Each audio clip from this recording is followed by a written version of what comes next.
faridatun ala kulli muslimin wal muslimat, yang artinya diwajibkan atas mukallaf laki-laki maupun perempuan untuk menuntut ilmu. Qala Rasulullah sallallahu alaihi wasallam, amalun qalilun fi ilmi khairun min amalin katsirin fi jahdin, yang artinya bermula amal sedikit di dalam ada ilmu lebih baik daripada beramal banyak namun di dalam kejahilan.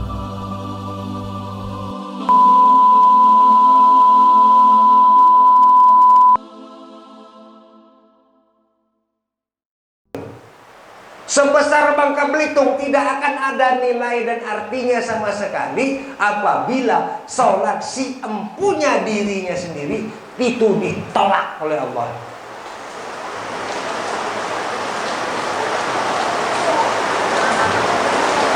Aneh ya? Aneh apa bingung? Bingung ya? Ini hukum. Jadi kalau hukum itu yang namanya hukum nggak bisa diganggu gugat. Kalau haram tetap haram, kalau halal tetap halal, kalau tertolak tetap tertolak. Gitu. Jadi tidak ada yang bisa merubah-rubah hukum. Ingat, tapi kalau kebijaksanaan Allah, lain lagi. Allah Maha Bijaksana, itu lain cerita. Tapi jangan bilang Allah Maha Bijaksana, aku nggak sholat nggak apa-apa, aku kan capek, Allah juga tahu. Nggak bisa begitu. Nggak bisa begitu, kajinya nggak bisa begitu. Jadi yang dimaksud kebijaksanaan Allah itu kita sudah belajar, sudah menuntut ilmu, betul kan? Sudah sholat, sudah melaksanakan apa semua. Baru itulah tinggal bagaimana kebijaksanaan Allah untuk menilai amal-amal ibadah kita yang sudah kita laksanakan menurut ketentuan. Jangan seenak-enaknya beribadah, ada ketentuannya semua. Nah itu dipelajari di dalam ilmu fikih syariat tentang sholat. Maka itulah kalau tidak dipelajari, maka takutnya tadi ditolak, maka sampai dikategorikan fardu ain kita mempelajari ini. Tapi kalau masalah zakat, Assalamualaikum warahmatullahi wabarakatuh. Waalaikumsalam warahmatullahi wabarakatuh. Alhamdulillah, saya sangat senang sekali, semangat. Jadi nggak perlu 2-3 kali seperti ustaz yang lain sering 2-3 kali. Saya cukup sekali aja. Mudah-mudahan kita semua sudah dirahmati oleh Allah. Alhamdulillahilladzi arsala rasulahu bil huda wa dinil haqq liyudhhirahu 'ala dini kullihi walau karihal musyrikun. Asyhadu an la ilaha illallah wahdahu la syarika lah wa asyhadu anna Muhammadan 'abduhu wa rasuluhu la nabiyya ba'dahu. minta udah dikduk jantungnya. Udah 2 jam lagi mau jam 12 sudah mau mendekati sholat zuhur. Ilmu tentang sholat belum ada. Kenapa pada Allah jauh? Aduh. Ini episode kehancuran diri kedua yang bakal terjadi nanti. Kita kan sudah hancur di dunia ini, kita mau untuk di akhirat. Nah itulah baru nanti kita masuk kepada bab pertama, nanti kita belajar itu namanya bab pedoman ini. Nanti ya tunggu tanggal mainnya, baru akan kita tahu bab pertama yang bakal kita pelajari kita dan ilmu perdomaan. Itu yang kedua tadi ya. Yang ketiga ilmu tasawuf. Ilmu tasawuf adalah ilmu tentang akhlak, budi pekerti yang dipelajari gunanya untuk bagaimana caranya membersihkan hati. Karena orang yang berakhlak baik itu adalah orang yang hatinya bersih. Kalau hatinya kotor nggak bisa dia berbuat baik. Maka kalau hati yang kotor, hati yang keji itu dia dosa. Maka karena dosa itulah kita wajib mempelajari ilmunya. Tapi kalau nggak berdosa, umpamanya nggak jadi wajib kita mempelajari ilmu itu. Nggak apa-apa kan dipelajari kalau nggak dosa. Tapi kalau kita suzon sama orang, kita benci sama orang, kita dendam sama orang, ya dendam kesumanan dan sebagainya. Ini gara-gara ini kamu ini menyebabkan saya masuk penjara. Gara-gara kamu dan ini. Berpikiran seperti itu, ini namanya mau memenjarakan diri lagi di episode kedua.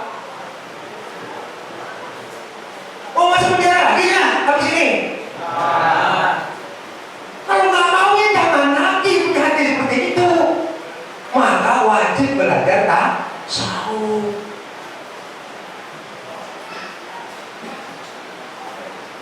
Tapi gimana ya belajar ilmu tauhid di tasawuf? Ini standarnya kalau dipelajari seminggu sekali, seminggu 2 kali, itu kurang lebih 3 tahun.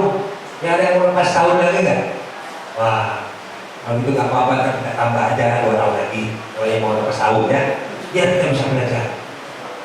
Nggak apa-apa. Karena lebih baik kita di sini daripada kita di luar, tapi kita dilaknat oleh Allah Subhanahu wa Ta'ala. Buat apa? Jadi jangan bangga kita berada di tempat kita di luar, tapi kita berada di dalam laknat Allah Subhanahu wa Ta'ala. Jangan bangga. Tapi lebih baik kita berada di tempat yang sempit, yang terasa kita susah, tapi insya Allah kita dimuliakan oleh Allah Subhanahu wa Ta'ala. Jadi kira-kira saya mau tanya, penting apa enggak ilmu fardu ain yang mau kita pelajari? Tapi kalau ingat, jangan niatnya kayak tadi yang saya bilang di awal, saya mendingan rajin sholat di sini karena di dalam ini kan nggak ada kerjaan dengan sholat. Jangan. Oh, saya mendingan belajar untuk ilmu di sini mumpung di dalam, tapi di luar saya mau enak-enakan. Jangan Tuhan. Jadi saya ingin menyadarkan kepada kita semua, mengajak kita semua agar tahu sebenarnya masalah diri kita itu apa. Jadi ilmu fardu ain itu adalah ilmu bagaimana untuk cara hidup, mengatur hidup, dan menilai hidup. Kalau mau benar hidup kita. Tapi kalau nggak mau benar-benar, ya nggak usah. Kalau mau masuk penjara lagi di episode yang kedua, nggak usah belajar, nggak penting. Karena ilmu ini yang perlunya diri kita, bukan ilmu perlu sama kita. Kita yang perlu sama ilmu. Agama nggak perlu kita yang perlu sama agama. Ya. Nah, jadi itu yang ingin saya tegaskan di sini, yang ingin saya sampaikan. Inti ceritanya itu sebenarnya ini saya berada hadir di sini. Bukan mau bicara, wah enak ya ceramah Ustaz itu. Apa itu? Saya nggak minta disebut-sebut, dipuji-puji kayak gitu. Saya mau kita ini pulang ini masuk kamar kita nangis, bukan ketawa-tawa. Kita nangis-nangisnya sebab kebodohan diri kita selama ini, kejahilan diri kita selama ini kepada Allah Subhanahu wa Ta'ala. Yang mana kita merasa sudah menjadi orang-orang yang merasa diri kita baik selama ini. Itu yang ingin saya ajak kepada kita. Sebab kita sudah sesungguhnya jauh dari Allah Subhanahu wa Ta'ala. Jangankan saya bicara seperti ini di hadapan saudara-saudara yang muslim. Di masjid yang kepala kopiahnya sudah putih-putih, yang umurnya sudah pada jenggot putih-putih, beginilah saya juga bicara. Jangan kita merasa bahwa kita sudah setiap hari sholat di masjid, sudah setiap hari rajin ibadah, kita merasa diri kita sudah aman, sudah tentram. Justru kita malah merasa keluh kesah terus hati kita. Bagaimana ini kita akan keterima apa tidak ibadah kita ini, sementara ilmunya belum punya, akhlak kita jauh, anggap kita nggak keruan kepada Allah Subhanahu wa Ta'ala. Mau merasa aman dan minta masuk surganya Allah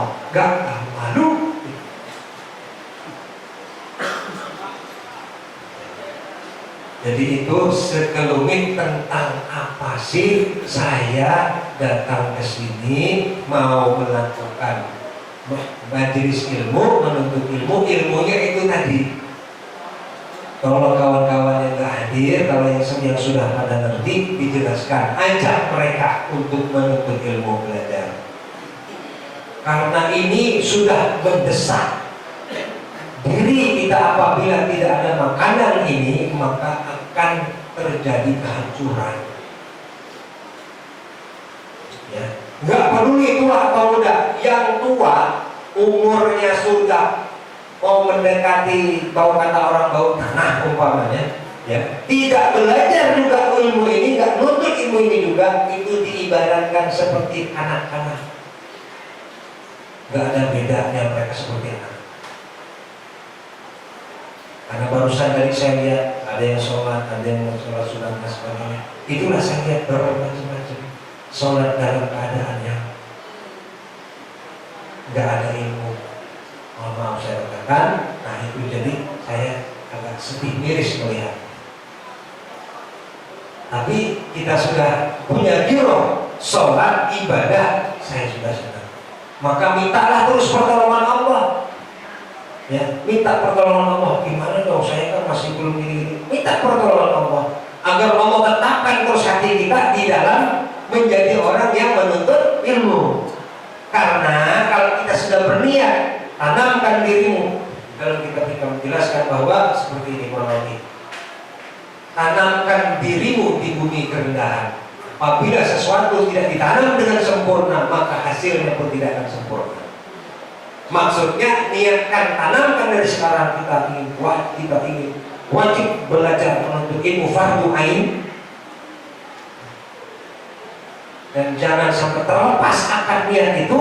Mati kita detik kedua dari ini, insya Allah Allah akan golongkan kepada golongan orang yang mati syahid. Ini bukan syahid dunia loh, syahid akhirat. Beda syahid dunia, orang yang mati kebakaran, mati tenggelam, itu syahid dunia. Syahid akhirat. Menuntut ilmu ini, menuntut ilmu untuk menuju kepada Allah. Ini syahid akhirat. Ini beda. Syahid ada dua macam, syahid dunia sama syahid.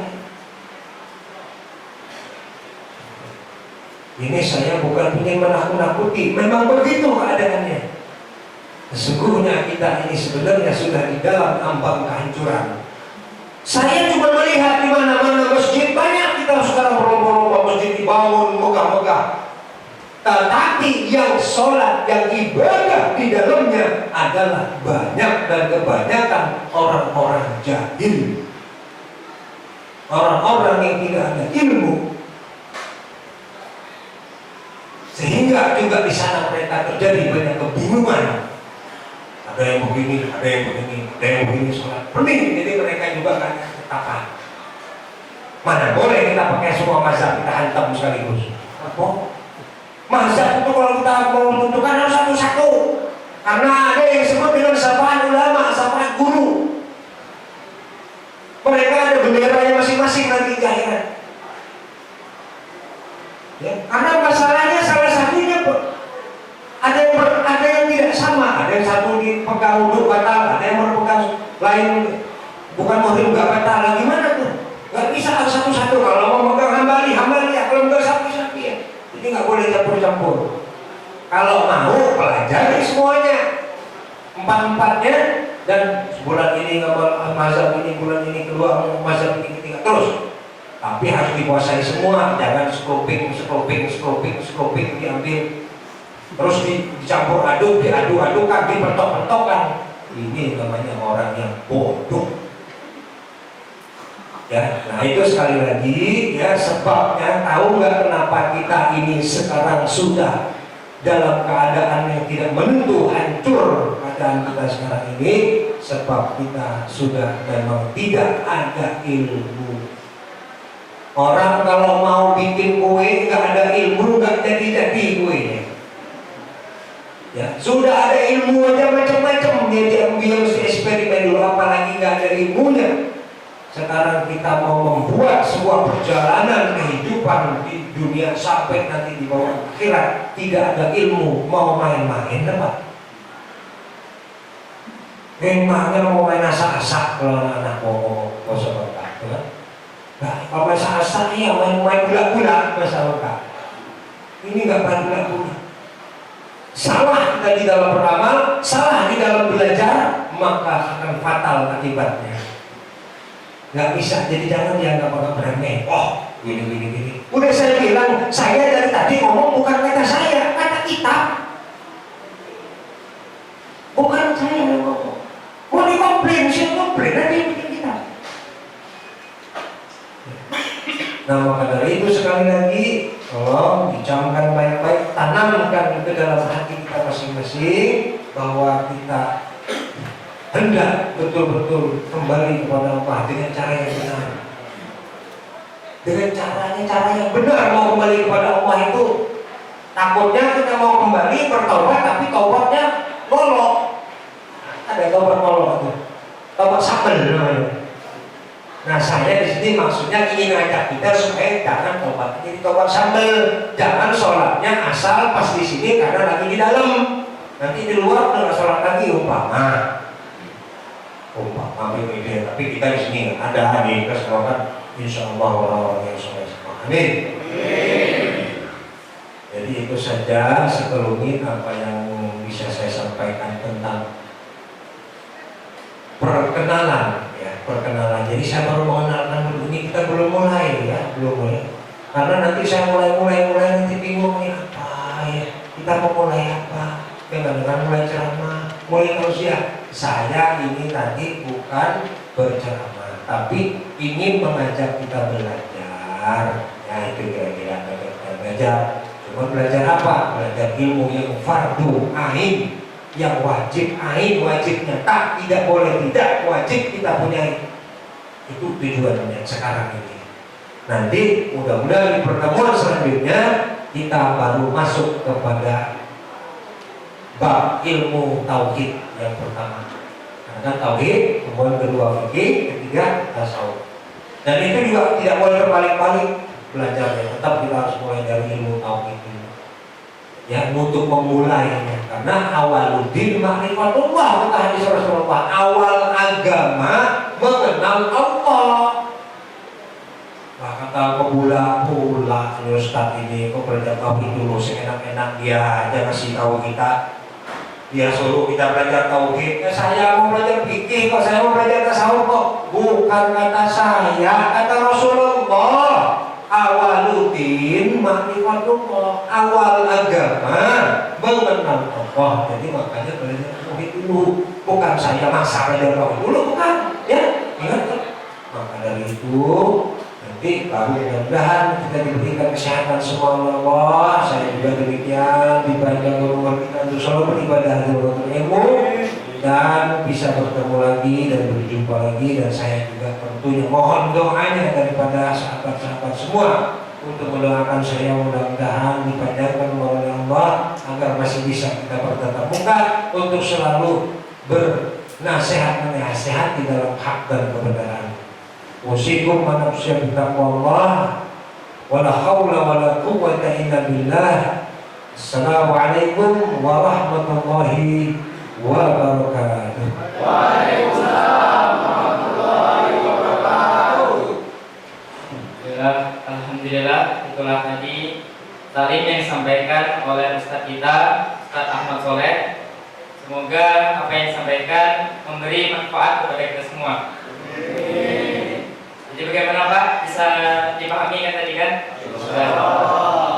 Ya, intinya yang dapat saya tangkap itu ilmu fardu ain itu ada 3. Yang pertama ilmu tauhid tentang mengenal Allah, kedua ilmu fikih tentang ibadah kita kepada Allah, dan yang ketiga itu ilmu tasawuf tentang akhlak kita. Gitu. Jadi 3 ilmu ini walaupun hanya 3, kita nggak bisa menyelesaikannya dalam waktu 1 minggu, 1 bulan, ataupun 1 tahun, tetapi tetap berkelanjutan sebagaimana yang telah dijelaskan dalam hadis thalabul ilmi minal mahdi ilal lahdi. Jadi kita itu menuntut ilmu mulai dari buaya hingga liang lahat, mulai dari kita lahir hingga kita meninggal. Lanjut saja, kita mengingat waktu juga, kita lanjut ke sholawat bersama, sholawat badar. Jadi nanti kita sholawatan bersama ya Pak. Oke. Allahumma sholli ala sayyidina Muhammadin wa ala ali sayyidina Muhammad. Salatullah salamullah ala Taha Rasulillah. Salatullah salamullah ala Yasin Habibillah.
Untuk selanjutnya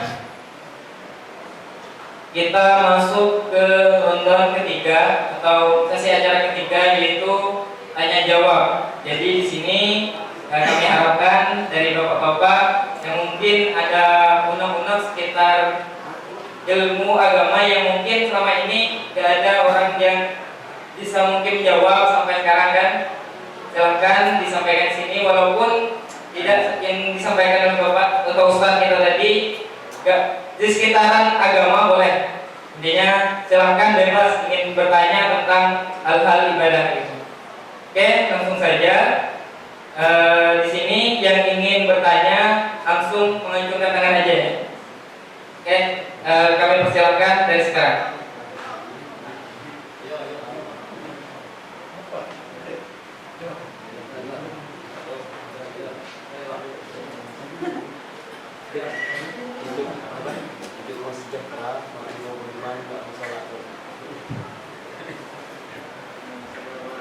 Assalamualaikum warahmatullahi wabarakatuh. Terima kasih pada Bapak Ustaz Mas Soleh yang menyempatkan waktu untuk membina kita semua ini. Kami mewakili kawan-kawan ingin menanyakan satu hal. Tapi sebelum saya bertanya, saya juga akan memberi motivasi kawan-kawan supaya semangat untuk belajar dan belajar. Karena apa?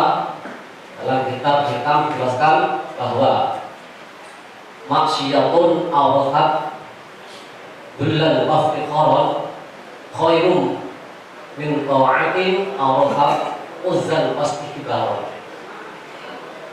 Dari orang yang bermaksiat kemudian mereka merasa hina, merasakan diri dan merasa mereka banyak dosa, kemudian pasrah kepada Allah, tawakal kepada Allah, itu lebih baik daripada orang yang berbuat taat kepada Allah Ta'ala tapi merasa dirinya paling hebat, paling bagus dan menimbulkan sifat takabur dan sombong. Ini maka kita semua di sini ini jangan merasa kita hina, tetapi kalau kita menumbuhkan hati kita untuk selalu cinta pada Allah Ta'ala, insya Allah akan semakin naik derajat kita, bahkan akan menjadi walinya Allah Ta'ala yang sesungguhnya. Amin. Yang perlu kita tanyakan adalah Pak, karena kita ini selama ini butuh siraman rohani. Sebatas manakah kita belajar tentang ilmu tauhid? Karena tadi dijelaskan manusia hidup di dunia adalah wajib mempunyai 3 ilmu. Dan kita jelaskan wa ta'allaman ilman yusahhihu ta'atan wa aqidatan wa muzakkidan qasbil Quran. Jadi wajib bagi manusia adalah 3 ilmu yang harus kita tempuh, yaitu ilmu yang kita sah untuk ibadah kepada Allah Ta'ala, ilmu fikih. Kemudian ilmu yang kita mengenal kepada Allah dan ilmu tauhid. Wabuzat yang terus pula yaitu ilmu yang membersihkan diri kita, ilmu tasawuf atau ilmu akhlak. Yang saya tanyakan ada tema tadi tentang tauhid, sebatas kemanakah kita belajar ilmu tauhid? Terima kasih.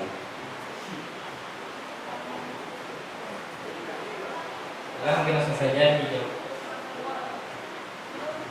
Iya, alhamdulillah bagus sekali pertanyaannya. Saya tadi sebetulnya juga ingin masuk ke situ, cuman karena terlalu banyak topik tadi yang mau saya sampaikan jadinya terlupa. Alhamdulillah jadi ini dibangkitkan kembali. Jadi di dalam kitab Syairus Salikin itu juga dijelaskan Pak, sebenarnya bahwa sampai mana itu artinya standar-standarnya kita belajar ilmu tauhid itu apabila kita setelah belajar ilmu tauhid itu sudah bisa mengenal apa yang disebut dengan zat, mengenal zat Allah.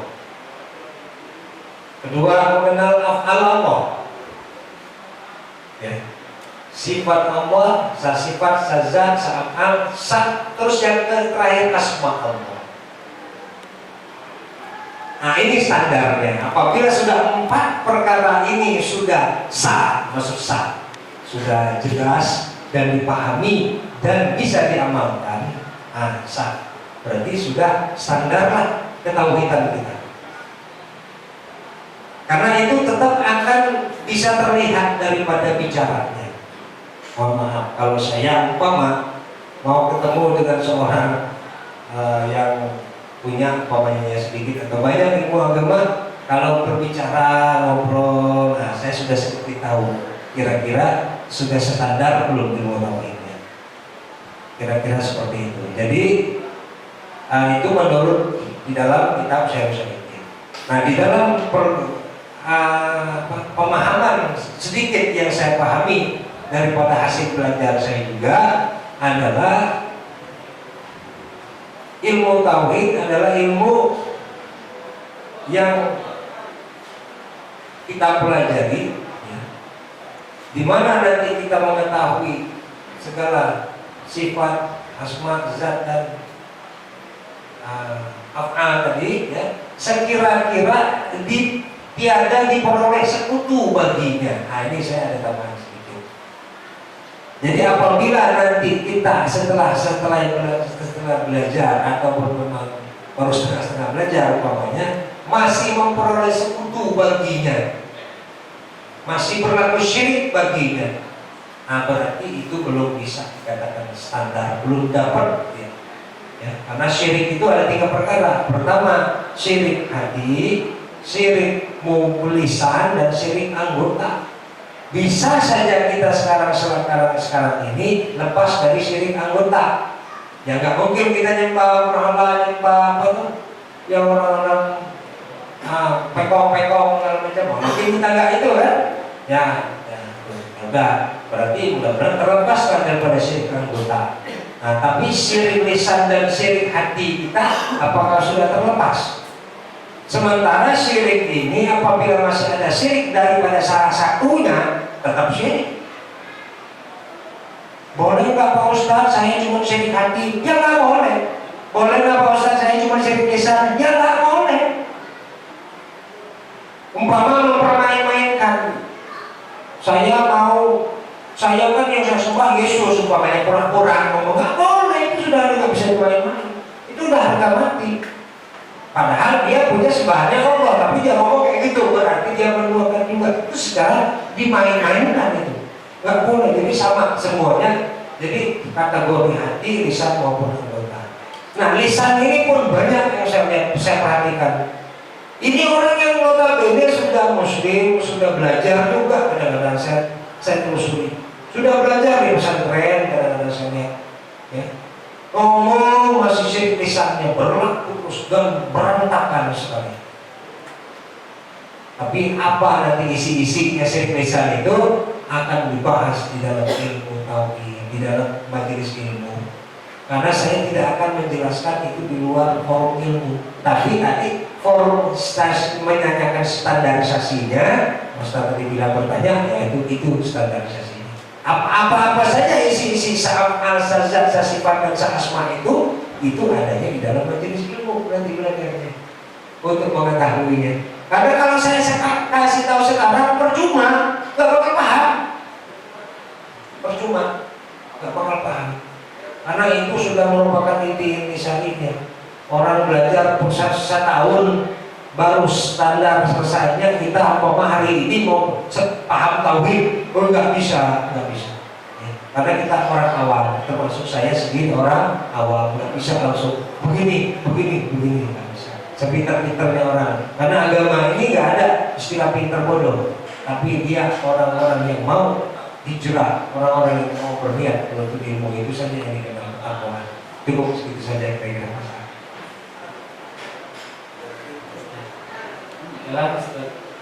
Bisa dipahami Ustaz? Tadi yang bertanya lagi, silakan. Tanya lagi.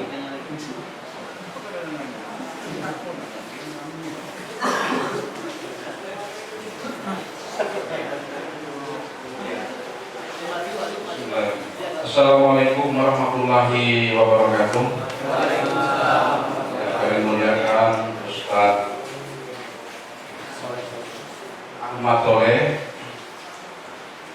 Tadi dari penjelasan uraian yang sudah Ustaz jelaskan, ada beberapa hal yang menarik perhatian kami. Pertama, memang Islam ini didirikan dengan syahadat, kemudian sholat, dan ruhnya daripada sholat itu adalah ilmu. Jadi saya agak bingung mencerna sholat, karena sholat itu sudah ada arahan dan aturannya yang disunahkan oleh Nabi. Tetapi ada uraian dari Pak Ustadz tadi antara sholat orang yang tidak berilmu dengan sholat orang yang berilmu. Jadi saya mohon penjelasan dari Pak Ustadz, bagaimana caranya kita memberi ruh sholat kita itu dengan ilmu. Jangan sampai nanti kita sudah melakukan sholat sama seperti orang lain, dimulai dengan takbir, diakhiri dengan salam, tapi kenyataan sholat yang kita kerjakan itu tidak menggunakan ilmu. Nah, jadi bagaimana caranya kita mengisi sholat kita itu dengan ilmu, hingga sholat kita itu benar dan diterima oleh Allah Subhanahu wa Ta'ala. Mungkin hanya itulah pertanyaan kami. Wabillahi taufiq wal hidayah. Wassalamualaikum warahmatullahi wabarakatuh. Amal qalilun fi ilmi, ini bukan kata ulama, tapi ini kata kitab lagi, ini kata hadis Rasulullah juga. Amalun qalilun fi ilmi khairun min amalin katsirin fi jahlin. Beramal sedikit di dalam ada ilmu itu lebih baik daripada beramal banyak tapi dalam kejahilan, artinya di dalam tidak ada ilmu. Itu kata hadis Rasulullah. Nah, para ulama mengibaratkan perbandingan orang yang jahil dengan orang yang berilmu itu sholat, yaitu satu saat orang yang beribadah pakai ilmu 1000 tahun orang yang tidak pakai ilmu sholat. Kalau saya ingin menjelaskan lagi secara terperinci di dalam kitab Minhajul Abidin ataupun di dalam kitab-kitab tentang masalah sholat, maka lebih ngeri lagi ya. Sholat yang sudah kita lakukan, yang sudah amal ibadah yang sudah kita lakukan, amal ibadahnya bukan yang kita mabuk, minum, berjudi, ngerampok. Amal ibadah Allahu Akbar, nggak pakai ilmu, maka disebut juga oleh sebagian para ulama amal maksiat. Ngeri kan? Gimana coba kalau enggak? Allahu Akbar, Allahu Akbar, sama kedengarannya Allahu Akbar juga, tapi itu sholatnya Allah dari lisannya saja. Bro, belum tidak takut segala macamnya, dan cara rukuk dan sebagainya. Ini yang disebut amal maksiat. Jadi memang yang kita katakan tadi bahwa sudah ada tuntunan menurut Rasul. Kita masalahnya gak pernah ketemu Rasul, itu masalahnya. Kita belum pernah lihat Rasul bersolat langsung, itu jadi masalah bagi kita. Memang benar Rasul itu kata Rasul kan gitu, sholat kamu sebagaimana aku sholat. Cuman pernah nggak kita lihat? Yang kita pernah lihat itu cuman orang tua kita, guru-guru kita itu pun kalau kita guru kan pasti ada. Ini guru nggak pernah belajar, ini nggak pernah, itu nggak pernah, mau sholat menurut sama dengan Rasul. Aduh, bingung Pak, jadinya saya menjawabnya gimana caranya?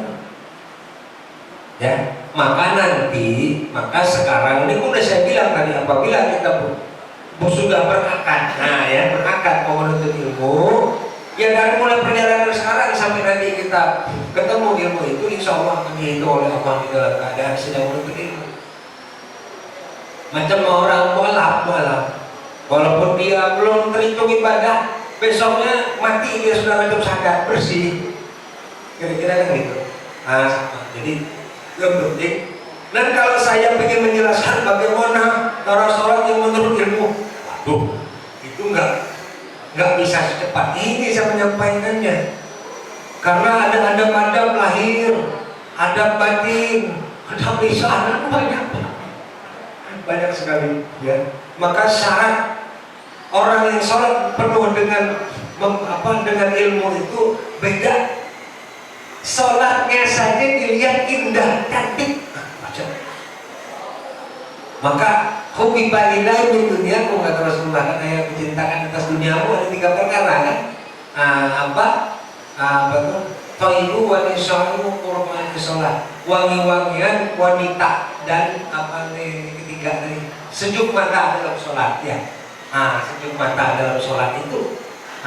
Bagaimana? Nah itu Rasul sholat yang sudah begitu beliau takbir, kan ada sahabat di sebelahnya Rasul, pas berbarengan sebelah sholat berjamaah, sampai kedengeran apa tuh sahabat kedengeran gemuruh di dalam dada Rasul, bergemuruh saking terpandang dengan jamal dan jamalnya. Bukan terpandang oleh Allah ya, terpandang dengan jamal, kebesaran dan kemuliaan. Bagaimana caranya? Itu kan harus dilaksanakan dengan tata cara salat yang sempurna. Kesempurnaan ilmu, kesempurnaan berdiri, kesempurnaan niat, kesempurnaan Fatihah, kesempurnaan ruku, kesempurnaan i'tidal, ada kesempurnaannya semua. Menurut para ulama. Kalau yang saya ambil itu dari kitab Asrar Rasulullah yang dikarang oleh Syekh Abdurrahman Siddiq. Kalau saya banyak ngambilnya dari situ, karena saya lihat yang banyak rekam saya suka yang rahasia-rahasia. Kalau yang umum kan mungkin udah dibaca-baca sama bapak-bapak semua itu buku. Udah beli sebenarnya banyak, ngapain belajar lagi di sini? Karena rahasia-rahasia itu, maka jadi kalau bahasa di film-film itu kan ada nah kira-kira bahasa ya. Kira-kira itu jawaban saya. Bisa dipahami Pak? Ya, ada lagi? Ya, ada lagi yang ingin bertanya, silahkan. Apa Pak? Ayo. Ada lagi ya? Satu lagi, ayo.